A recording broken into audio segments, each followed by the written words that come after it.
नमोस्तु महाराज जी। समोश्रवण की रचना इंद्र की आज्ञा से कुबेर बनाता है, मगर उसमें जो मानसस्तंभ होता है उसमें जो प्रतिमाएं होती हैं क्या वो प्रतिष्ठित होती हैं?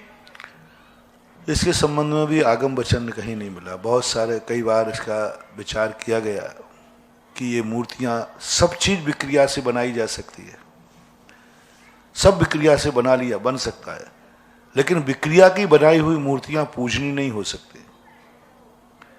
पूजनी तो वही होगी जो प्रतिष्ठित होगी। तो वो विक्रिया की बनाएंगे तो सभी देवता सभी मनुष्य उनकी पूजा करते हैं, उनकी वंदना करते हैं, उनको नमस्कार करते हैं। कल्पद्रुम महामंडल विधान को आप लोगों ने कभी देखा होगा तो पूरे चारों दिशाओं के एक एक मानसस्तंभ की चारों दिशाओं की मूर्तियों की पूजा लिखी गई, यानी 16 पूजाएं मानसस्तंभ संबंधी हैं। तो उनकी जब पूजा की जाती है, पूजाएं लिखी गई हैं और समोषण का जहां वर्णन किया पूरा आचार्य महाराजों ने, वहां भी उनकी वंदना कराई, सब लोग उसको नमस्कार करते हैं। तो विक्रिया की हुई मूर्ति और समोषण के अंदर वंदना कराई जाए, ये बात जमती नहीं है। अब यदि वो लाते हैं तो कहाँ से लाते हैं, इसका कोई आगम उल्लेख नहीं मिलता। वो मूर्तियों का क्या स्वरूप है, ये मत भक्ति का उल्लेख मिला है। पूज्य आचार्य महाराज ने एक बार चर्चा की थी तो उन्होंने एक ही बात का संकेत किया, आगम वचन तो नहीं है। जब स्वर्गों से वस्त्र आ सकते हैं, वस्त्र विक्रिया के नहीं होते। तीर्थंकर को जो वस्त्र लाते हैं वो विक्रिया से नहीं लाते। विक्रिया के वस्त्र तीर्थंकर पहन नहीं सकते, वो तो उनके काम ही नहीं आएंगे, गायब हो जाएंगे। तीर्थंकर जो वस्त्र लाए जाते हैं, पूज्यवर नेमीचंद महाराज ने श्री त्रिलोक सार के अंदर एक बहुत अच्छे 2 श्लोकों में इसका वर्णन किया और उसका चित्र भी बनाया। पूज्यवर नेमीचंद महाराज ने खुद वो चित्र बनाया।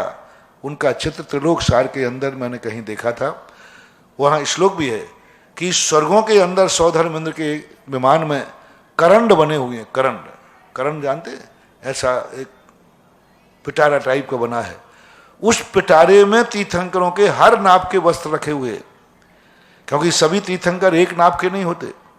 अब अपने 24 तीर्थंकर सब अलग अलग नाप के हुए। आज ऋषभदेव 500 धनुष के थे, अजितनाथ 450, संभवनाथ 400 का, कुछ 50-50 कम होते गए, आगे जाकर फिर 25-25 कम होते गए और महावीर स्वामी 7 हाथ के हो गए। तो तीर्थंकरों की अवगाहना में भी अंतर होता है, विदेश क्षेत्र में भी अवगाहना में अंतर है। कोई तीर्थंकर छोटी उम्र में तीर्थंकर बन गए और कोई बड़ी उम्र में बने। तो हर नाप के अलग अलग उस पिटारे के अंदर रखे हुए हैं। उस पिटारे में से निकाल करके वस्त्र लाए जाते हैं। तो संभवतः ऐसा अनुमान है कि जो पंचकल्याणक में आने वाली मूर्तियां किसी अकृत्रिम चैत्यालय में विराजमान होंगी, किसी मंदिर में रखी होंगी। जिस समय भगवान का पंचकल्याणक होता है, केवल ज्ञान होता है, उस समय सौधर्मेंद्र आदि उन प्रतिष्ठित मूर्तियों को लाकर के समोषण में विराजमान करते होंगे और जब समोषण विकटित हो जाता होगा तो पुनः स्वर्गों में ले जाते होंगे। ये मात्र एक अनुमान है, आगम कथन नहीं। वो अनुमान भी पूज्यवर नेमीचंद महाराज के वस्त्रों के पिटारे के आधार पर निकाला गया है, ऐसा जानना चाहिए।